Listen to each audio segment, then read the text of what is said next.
लेकिन टप्पल में जो एक दीवान जी बोले पहुंचे और दीवान जी मिले, वो बोले नहीं पहले आप वहाँ जाके उनके फोटो वगैरह लेके आइए तो हम आपकी FIR करेंगे। शायद यही अगर वो एक्शन लेते तो आज ये कांड नहीं होता, उसकी आवाज नहीं होती। थाना टप्पल पुलिस के गैर जिम्मेदाराना रवैये से गुमशुदा रतन का परिवार अचंभित था। आखिर पुलिस ऐसा कैसे कर सकती है? मगर पुलिस की उसी लापरवाही का खामियाजा जल्द ही रतन के परिवार ने भुगता। 3 दिन बाद 15 नवंबर के दिन एक मनहूस खबर ने सनसनी फैला दी। लापता रतन की लहूलुहान लाश थाना टप्पल के ही गबाना इलाके के वीरपुरा चौकी के नजदीक नहर किनारे से बरामद की गई। रतन के जिस्म में 3 गोलियां दागी गई थी, एक कनपटी पर और 2 बाजू के नजदीक कोहनी पर। टप्पल के ग्राम गिरगड़ी की रहने वाली है लड़की। इसका PM हो गया है। अभी इसकी मृत्यु का सही कारण नहीं पता चल पा रहा है। इसकी विवेचना हो रही है, तफ्तीश की जा रही है।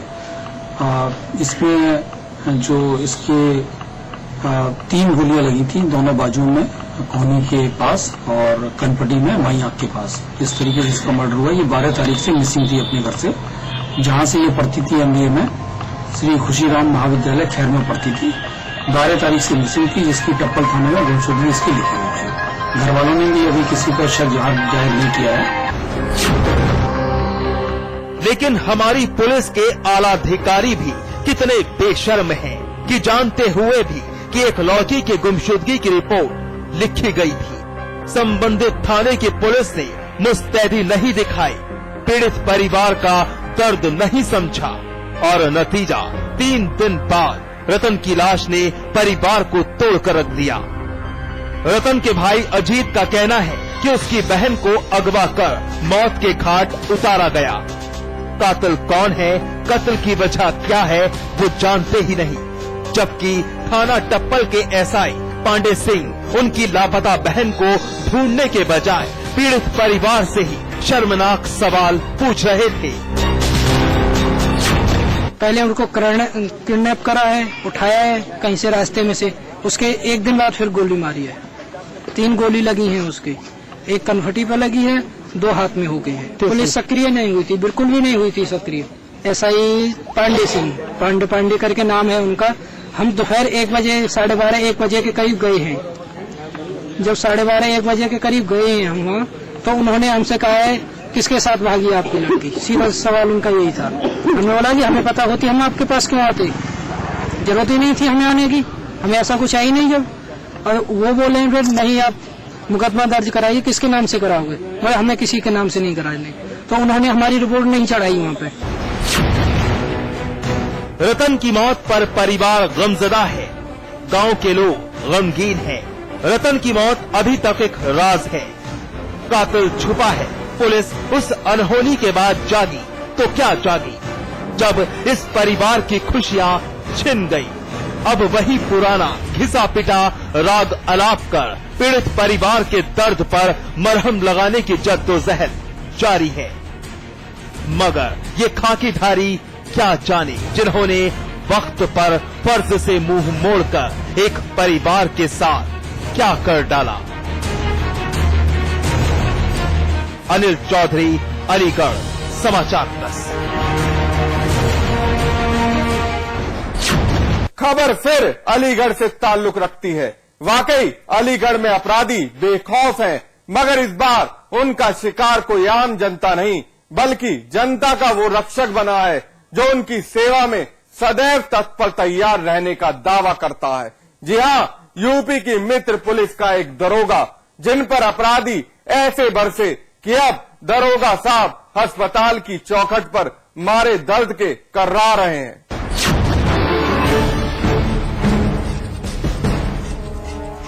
अलीगढ़ का जिला अस्पताल, हॉस्पिटल के इमरजेंसी वार्ड का बेड नंबर 623।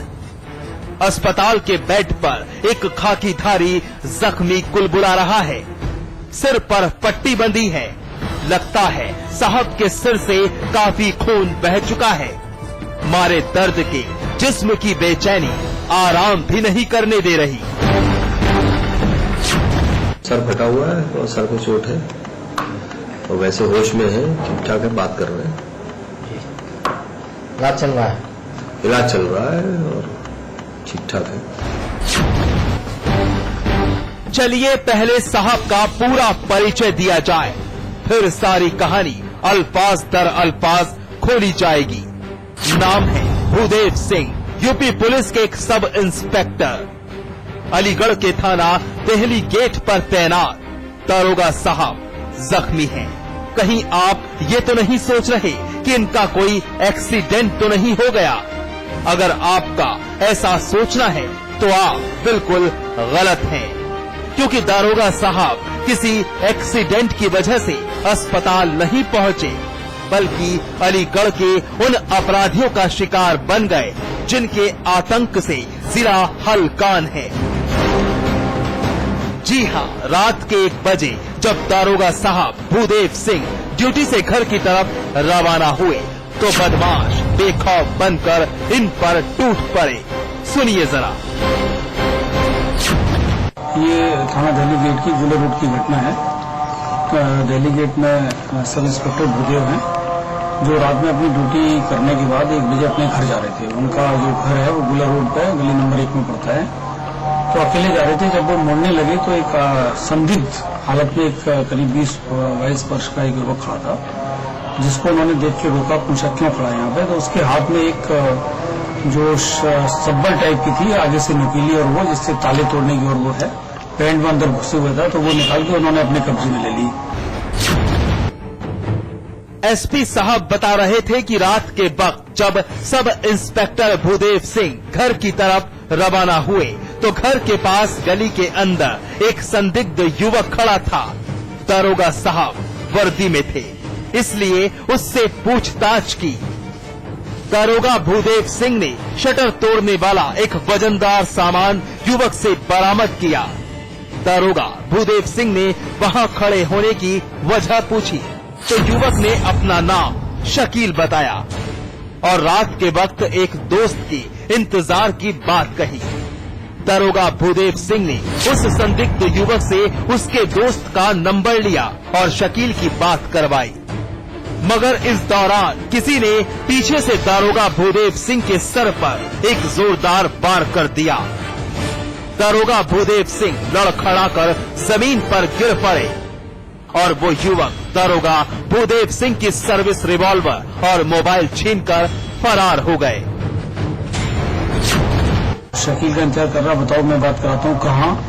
तो उसका नंबर लेके अपने फोन से मिलाया।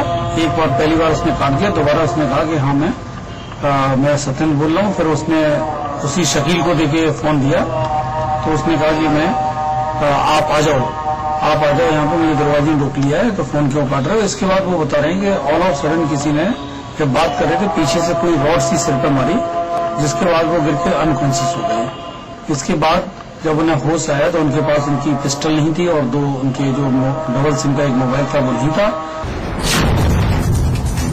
होश आने पर जख्मी दारोगा भूदेव सिंह किसी तरह दिल्ली गेट थाने पहुंचे, अपने साथियों को इत्तला दी। पुलिस के आलाधिकारी और माथक मौके पर पहुंचे। जख्मी दारोगा भूदेव सिंह को अस्पताल में भर्ती करवाया गया और संदिग्ध युवक की तलाश तेज कर दी। फिर वो किसी तरीके से चल के थाना दिल्ली गेट पहुंचे, लोगों को पूरी बात बताई, तब पूरे थानाध्यक्ष और क्षेत्राधिकारी और मैं सब घटनास्थल पर पहुंचे। उनको ट्रीटमेंट के लिए भेजा गया। इस केस में पुलिस उस संदिग्ध युवक की तलाश और उसके पूरे गैंग की तलाश कर रही है। अब तक की छानबीन से ये पता लग रहा है कि वो संभावित कोई ऐसा गैंग था जो शटर तोड़ने और उसका काम करने वाले गैंग के सदस्य वो रहे। आलाधिकारी आरोपियों की तलाश में जुटे हैं। दारोगा भूदेव सिंह का इलाज जारी है, लेकिन चंद सवाल, आखिर क्यों नहीं अपराधी बाज आ रहे? आखिर क्या वजह है अलीगढ़ में बढ़ते क्राइम ग्राफ की? आम जनता के साथ साथ बदमाश खाकीधारियों पर भी खौफ बनकर बरस रहे हैं। लेकिन सोचने वाली बात है कि जब रक्षा करने वाले ही बदमाशों का शिकार बनेंगे तो फिर आम जनता का क्या होगा? अनिल चौधरी, अलीगढ़, समाचार प्लस। बहरहाल एनकाउंटर है, वक्त है ब्रेक का। ब्रेक के बाद दिखाएंगे आखिर क्यों फैल गई दिन दहाड़े शामली में सनसनी। देखते रहिए एनकाउंटर।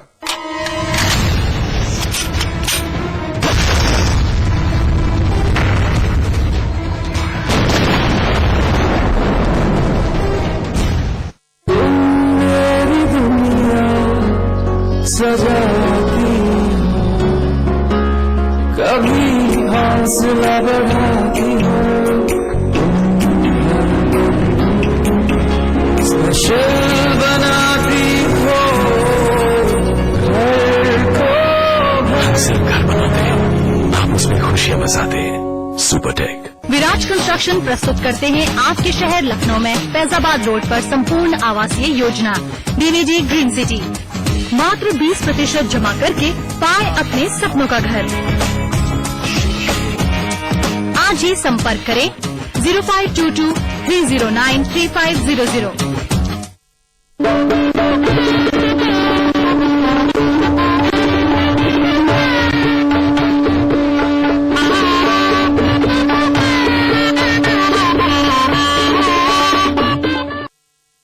ताइवा इन्वर्टर बैटरी, नया रूप, नई तकनीक, अब पहले से 40% ज्यादा पावर बैकअप। ताइवा इन्वर्टर बैटरी।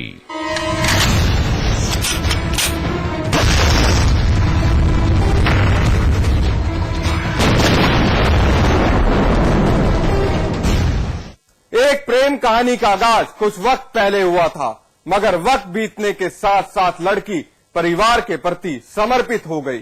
घर की इज्जत प्यारी लगने लगी और परिवार ने लड़की का रिश्ता कहीं और तय कर दिया। मगर जब प्रेमी के कान तक ये बात पहुंची तो फिर एक आशिक जनूनी बन बैठा और एक ऐसी वारदात की इबारत लिख दी जिसकी दस्तक से एक नहीं बल्कि 2 परिवार सहम उठे।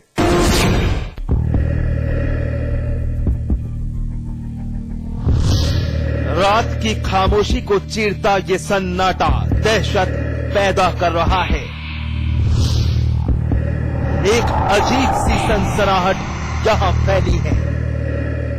रात के अंधेरे में खाकीधारी मीडिया की मौजूदगी के बीच टॉर्च की रोशनी का सहारा लेते हुए आखिर क्या तलाशने की कोशिश कर रहे हैं? ये मंजर अलीगढ़ के थाना क्वारसी के गांव हाजीपुर फत्ते खां का है। पता नहीं गांव के लोग कहां गायब हैं। सन्नाटा ही सन्नाटा पसरा है। बस एक तलाश जारी है जो जल्द ही खत्म भी हो गई। जमीन पर पड़ा ये खून जिसने थाना क्वारसी की पुलिस को गांव हाजीपुर फत्ते खां में हाजिरी लगाने पर मजबूर कर दिया। पहले सीओ साहब की जुबानी ये दास्तान सुनिए। गुंजन नाम की एक लड़की थी जो अपने खेत पर गई थी, तो बताया जा रहा कि संजय सिंह ने उसकी गोली मार दी पहले और फिर अपने आप गोली मार ली। तो संजय सिंह की मौके पर मौत हो गई और लड़की जेएन मेडिकल में इलाज करा रही है और इसकी जांच की जा रही है अभी। तस्वीर पर नजर डालिए, ये संजय नाम के उसी शख्स की है जिसका जिक्र सीओ साहब अभी कर रहे थे। संजय ने आज अपना अस्तित्व खुद तस्वीर तक समेट कर रख दिया। संजय नहीं रहा, खुद की एक सनक इसकी जिंदगी पर भारी पड़ गई। संजय का इश्क नहीं रह गया था, जुनूनी बन चुका था और उसी पागलपन ने ऐसा कदम अख्तियार करने पर मजबूर कर दिया कि पहले तो संजय का निशाना बनी खुद उसकी प्रेमिका जिस पर गोली दाग दी संजय ने, और फिर खुद के जिस्म में भी गोली दाग अपनी हस्ती मिटा ली। मगर लड़की की किस्मत अच्छी थी कि गोली ठीक से अपना काम नहीं कर पाई और अब जख्मी लड़की अलीगढ़ जिला अस्पताल में भर्ती है। संजय ने महज इसलिए वारदात अंजाम दी क्योंकि प्रेमिका का रिश्ता कहीं और तय कर दिया गया था। हाँ, प्रथम दृष्टया प्रेम प्रसंग है। लड़के बताया जा रहा है कि लड़का उसे प्रेम करता था, इसीलिए उसने गोली इसलिए मार दी कि उसकी कहीं शादी तय करने गए थे उसके घर वाले। और लड़की की सगाई भी थी। हाँ, सगाई